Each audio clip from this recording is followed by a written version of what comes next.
샬롬. 3월 25일 금요일 새벽 예배를 시작하겠습니다. 사도신경으로 우리의 신앙을 고백하겠습니다. 전능하사 천지를 만드신 하나님 아버지를 내가 믿사오며 그 외아들 우리 주 예수 그리스도를 믿사오니 이는 성령으로 잉태하사 동정녀 마리아에게 나시고 본디오 빌라도에게 고난을 받으사 십자가에 못 박혀 죽으시고 장사한 지 사흘 만에 죽은 자 가운데서 다시 살아나시며 하늘에 오르사 전능하신 하나님 편에 앉아 계시다가 저리로서 산 자와 죽은 자를 심판하러 오시리라.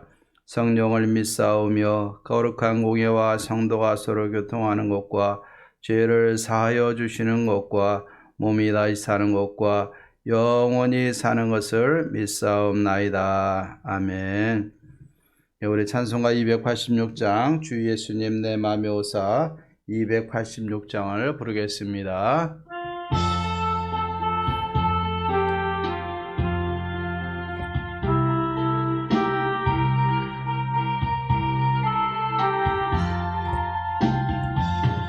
주 예수님 내 맘에 오사 날 붙들어 주시고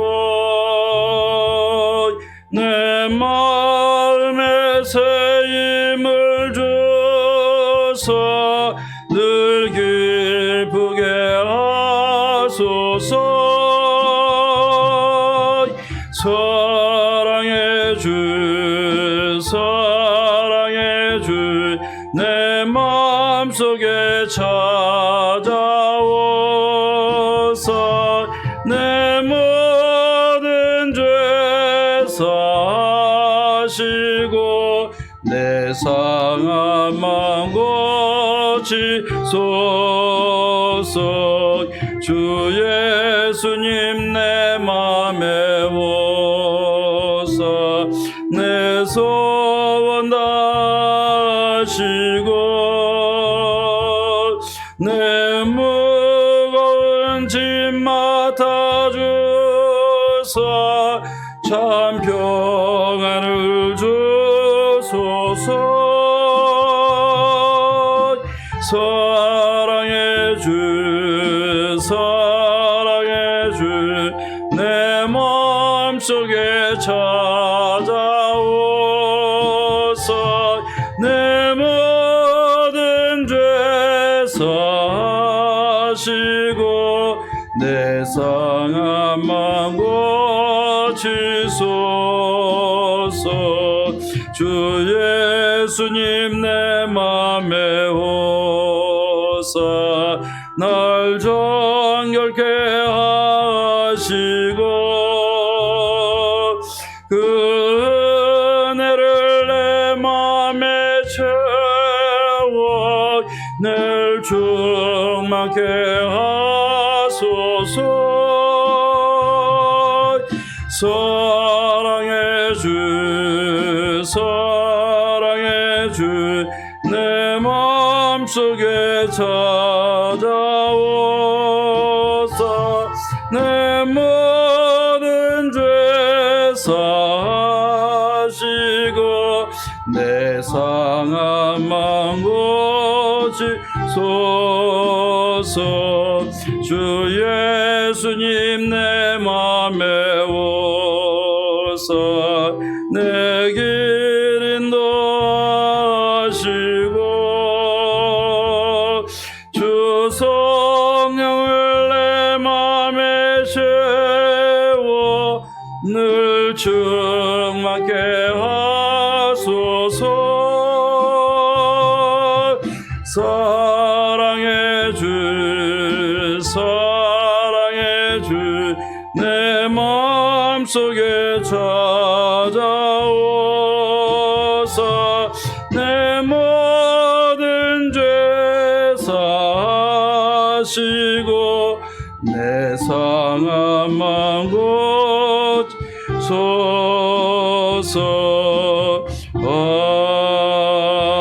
아멘. 아멘. 주 예수님 내 맘에 모시고 주님과 함께 동행하십시다. 오늘 하나님의 말씀 마가복음 10장 1절에서 12절까지입니다. 지금 창세기와 마가복음을 교차해서 묵상하고 있는데 오늘부터는 마가복음 10장부터 말씀을 묵상하도록 하겠습니다. 마가복음 10장 1절에서 12절입니다. 자, 오늘 1절, 2절 제가 봉독해 드리겠습니다. 예수께서 거기서 떠나 유대 지경과 요단강 건너편으로 가시니 무리가 다시 모여들거늘 예수께서 다시 전례대로 가르치시더니 바리새인들이 예수께 나와 그를 시험하여 묻되 사람이 아내를 버리는 것이 옳으니까. 아멘. 풍요 속에 빈곤이라는 말이 있습니다. 오늘날 우리나라도 이제는 경제가 많이 부흥을 해서 1인당 그 GDP가 많이 상승을 하고 있습니다. 이제는 뭐 일본을 제치고 우리나라도 이제는 아주 경제 강대국으로 나아가고 있는 것은 뭐 우리가 다 알지 않습니까? 그런데 우리가 옛날과 지금을 비교를 하면은 뭐 라떼라는 개념이 아니라요. 우리가 비교를 하면은 예전에는 우리가 이 땅에 태어나서 자라면 다 결혼하고 가정을 가지는 것이 당연한 줄 알았어요. 근데 오늘날은 경제 지표가 올라가고 잘 사는 것 같지만 오히려 이것저것 때문에 결혼을 포기하거나 또 결혼하지 않는 그런 경우도 많이 보게 됩니다. 성경에서 독신의 은사는 하나님의 일을 위해서 헌신할 때 독신의 은사를 이야기하고 있고, 나머지는 하나님의 창조 원리에 따라서 결혼하여 가정을 이루고 대를 이어가는 것이 생육하고 번성하는 것이 하나님의 뜻임을 우리는 잘 알고 있습니다. 그러나 오늘날 우리가 태어나는 인구수가 줄게 되고 또 결혼을 적게 하다 보니까 또 자녀들도 덜 낳게 돼서 이제는 점점 수가 줄어들게 됩니다. 또 그뿐입니까? 결혼을 했다가도 맞지 않는다는 이유로 많이 이혼하는 것을 보게 됩니다. 총신대학교 다니면서 결혼이 죄입니까 아닙니까 해가지고 또 교수님과 함께 여러 가지 의견을 나눴던 기억도 있습니다. 여러분들이 이 시대 우리가 이혼하는 문제 우리가 어떻게 될 것인가 우리가 한번 깊이 고민을 해봐야 될 줄로 믿습니다. 물론 우리가 결혼을 이혼은 하면 안 된다라는 가정 속에 뭐 가정 폭력이나 뭐 이런 거 다 포함하는 거 아닙니다. 하나님께서 한 남자와 한 여자를 불러서 결혼을 맺고 한 가정을 이루게 한다는 것은 둘이가 한 몸을 이루어서 하나님의 거룩한 가정을 이루라는 것이지 누가 누구를 지배하고 복종케 하고 또 때리고 폭력을 행사하고 이거는 절대 아닙니다.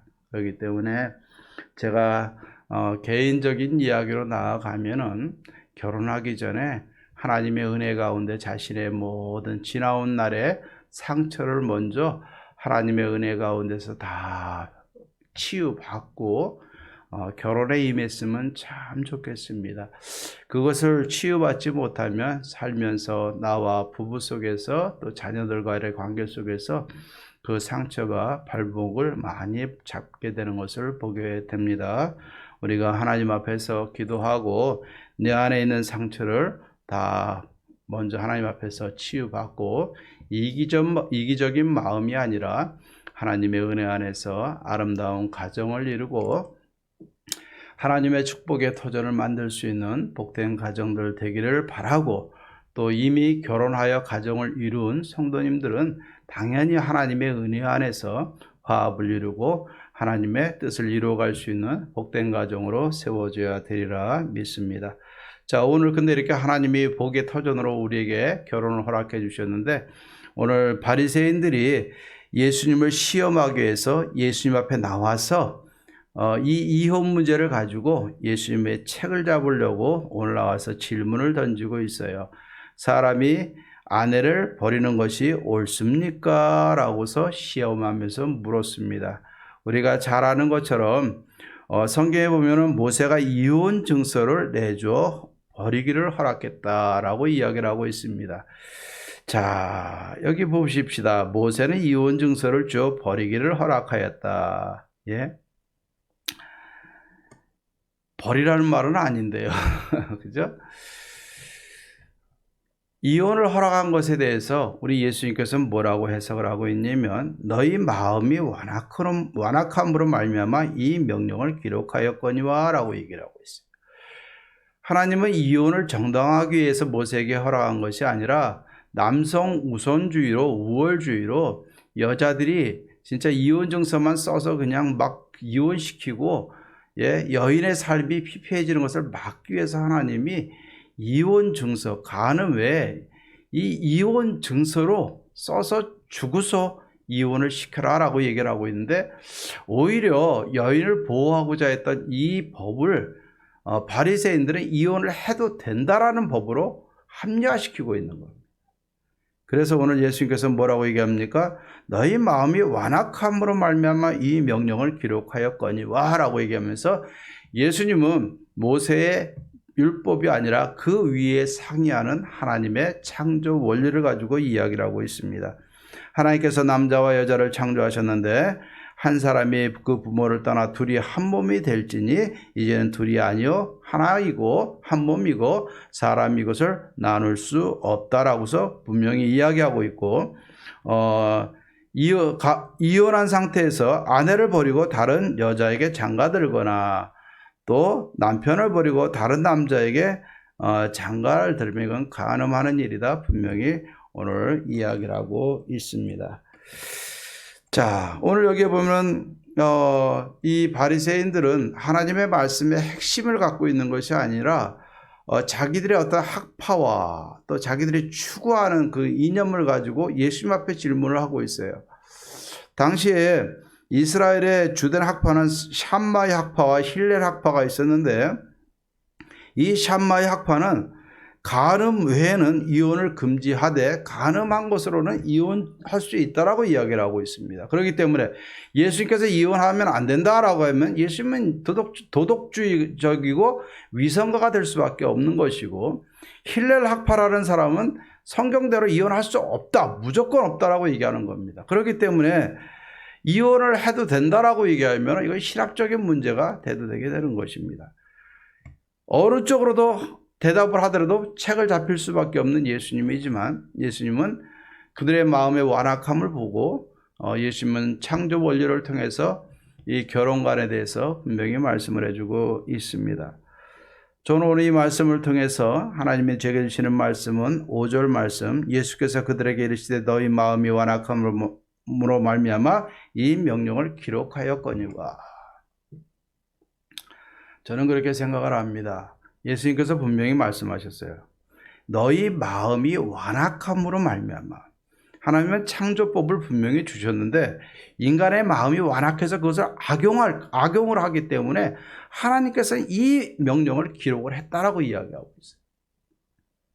우리가 창조 원리를 가지고 살아가면 모세의 이 이혼법은 없어도 되는 거예요. 근데 살다 보니까 욕심이 생기고 음욕이 생기고 정욕이 난무하니까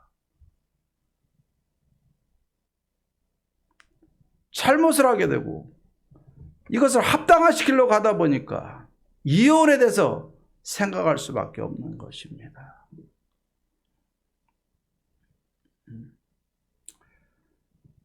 바울은 덕의 문제를 갖고 이야기를 했어요. 하나님의 말씀과 덕의 문제를 갖고 이야기를 했어요.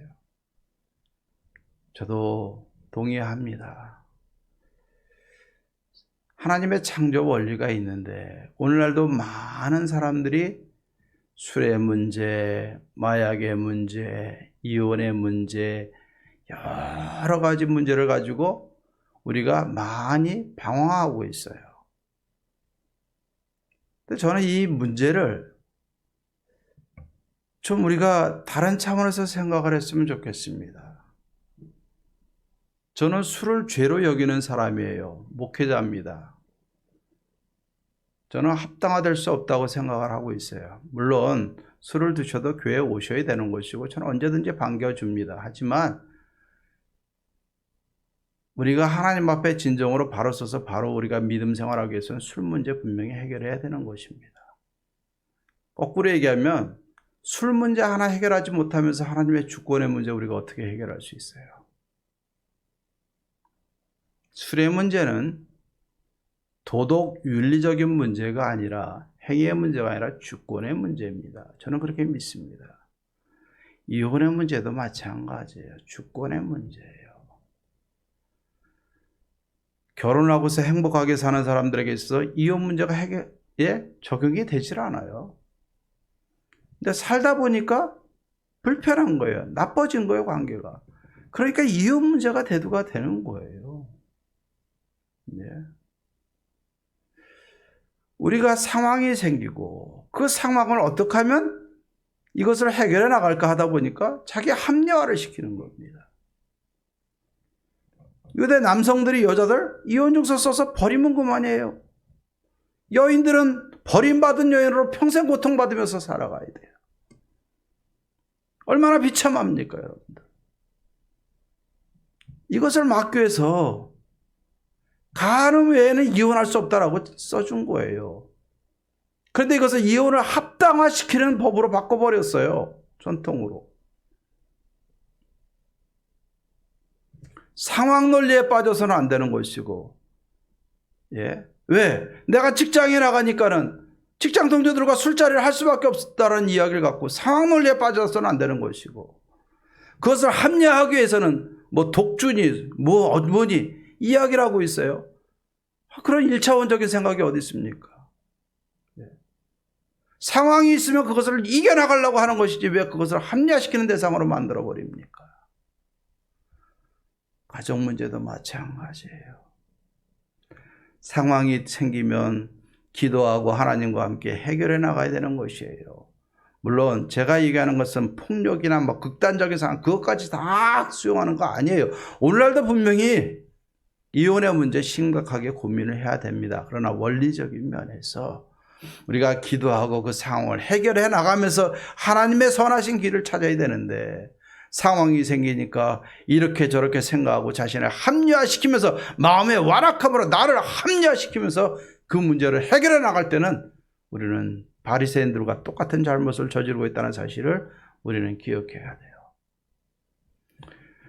우리 그리스도인들은요, 저도 마찬가지예요. 우리 그리스도인들은요, 도덕가도 아니고 윤리가도 아니에요. 하나님과 내 안에 진짜 그 인격 대 인격의 만남으로 하나님과 나 사이에서 진정으로 물어보고 하나님의 길을 찾고 하나님이 원하는 방법으로 우리가 살아가면은 상황이나 합리화라는 문제는 이미 그 자리에 끼고 들어올 수가 없는 거예요. 근데 인격적인 하나님이 아니라 내 삶 속에서 어떻게 해야지? 라는 생각을 갖게 되면 상황 논리가 되고 합리화가 되는 것입니다. 저를 고지식한 목사라고 이야기를 해도 좋습니다. 하지만 상황 논리에 좌우되고 합리화라는 이 잣대를 들이대기 시작을 하면 하나님과 나 사이의 주권의 문제 속에서는 절대적으로 실패한 겁니다. 코로나19 시대 이 상황을 통해서 우리의 신앙 바꿀 수 없는 거예요. 예배 바꿀 수 없는 거예요. 선교와 전도 바꿀 수 없는 거예요. 기도하고 하나님이 원하시는 것을 찾아야지. 상황에 맞춰서 비대면 예배가 최고입니까? 비대면 예배라는 것이 세상에 어디 있어요? 예배는 인격 대 인격으로 드려지는 것이 예배예요.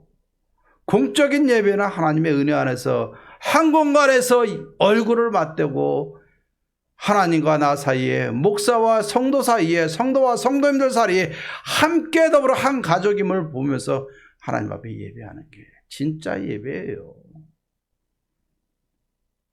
비대면이라는 것을 합리화시키면 큰일 납니다.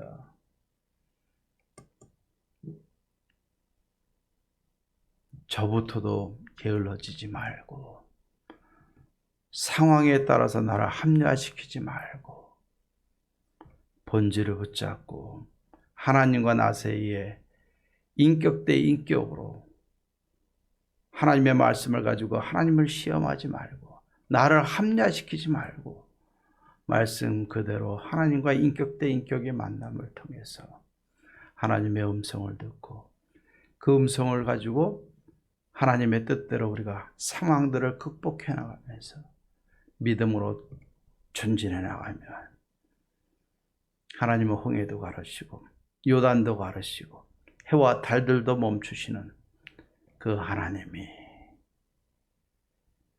우리를 통해서도 이 시대의 놀라운 일들을 행하시리라 믿습니다.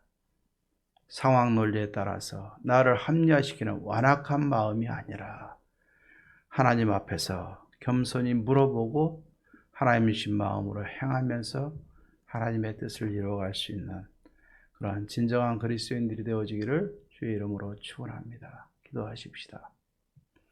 하나님 아버지 감사합니다.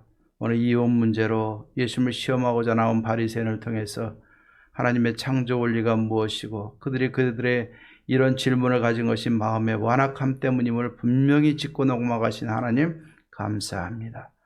상황 논리에 따라서 나를 합리화시키기 위하여 말씀에 잣대를 내리지 않게 하여 주시옵시고 하나님의 뜻 안에서 물어보고 말씀의 기준을 가지고 이 시대를 이겨나가고 상황을 극복해 나가며 하나님의 뜻을 이루어가는 우리 영혼의 모든 성도님들 되게 하옵소서. 하나님이여, 이번 주간도 한 주간 지나갑니다. 하나님, 아직도 확진자들이 많이 있습니다.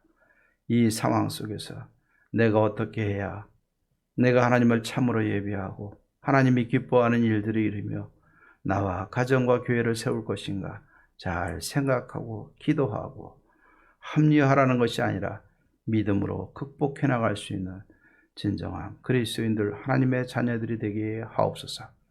그래서 이 시대에도 하나님으로 인하여 만족하며 하나님의 영광을 위하여 모든 삶을 드리는 진정한 그리스도인의 삶을 통해 하나님 앞에 영광 돌리는 우리 영혼의 모든 성도님들 되게 하옵소서. 이번 주일도 하나님의 은혜 가운데 마음껏 예배하는 복된 주일 되기를 원합니다. 지켜주시옵소서. 하나님 영광 받아 주시옵소서. 예수님의 이름으로 기도하옵나이다. 아멘. 이제는 우리 주 예수 그리스도의 은혜와 하나님의 사랑과 성령의 교통하심이 상황에 따라서 합리화가 아니라 하나님의 인격 앞에서 묻고 말씀대로 행하여 하나님의 뜻을 이루며 살아가기로 다짐하는 사랑하는 모든 성도님들과 가정과 모든 삶의 현장과 모든 마음의 기도의 제목들 위에 교회와 지역과 나라와 열방 가운데 이제로부터 영원토록 함께 있을지어다. 아멘. 오늘도 우리 교회를 위해서 여러 가지로 다 기도하십시다. 코로나 문제, 예배 사역, 회복 문제, 주일학교 문제, 성도님들의 건강 문제, 모든 문제 다 기도하시고 해결하시고 우리 주일에 만나서 하나님 앞에 예배하십시다. 건강 조심하시고 늘 하나님의 은혜 가운데 거하시기를 바랍니다. 기도하고 승리하십시다. 주일에 만나겠습니다.